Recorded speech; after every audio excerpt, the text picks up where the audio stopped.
Elsewhere, wife of the Niger State Governor Amina Bello has called for increased sensitization to reduce the incidence of abuse, especially among boys. She spoke at a one-day gender-based violence closeout workshop in Minna.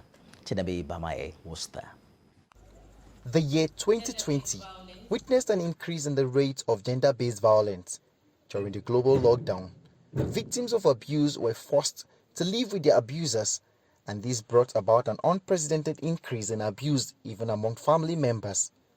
In order to curb the trend, wives of Nigerian governors set up the Gender-Based Violence Management Committee to address these issues and bring perpetrators to book. In Niger State, the committee was led by the wife of the Niger State Governor, Amina Bello. She noted that after working for a year, the committee has successfully laid down pathways for fighting gender-based violence and also partnered with the State House of Assembly to pass the VAP law. What we have seen in Niger State is that an increased number of cases are being reported every day. We are getting people who normally wouldn't say anything about GBV cases coming to report to the police, coming to the SAC and telling their stories. Penal code has some segregation of the punishment, and even the Child Rights Act too also have some specification that you cannot go beyond.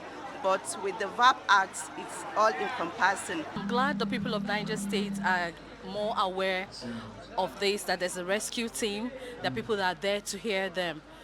And as we know, the perpetrators are all over. But before, it's been in existence, but before people sweep it under the carpet. What is this VAP law about? What are the sections of it? What offenses did the VAP law provide for? So they would now be aware of the existence of this law, and anytime they have their right is being infringed on any of the provisions of the VAP law, they can report and actually even tell the charging officer that I know I have a right under this particular law. I need the offender to be charged under this law. I have a lot of concerns about gender-based violence, particularly for the fact that I'm a girl. Because if I'm not the victim today, there is a great probability that I will be the victim tomorrow if anything is not done about it. Stakeholders believe there is need for people to be trained on how to handle abuse cases to avoid stereotyping and stigmatization. The fight against gender-based violence is gaining momentum in Niger State. Advocacy is increasing and people are now speaking out.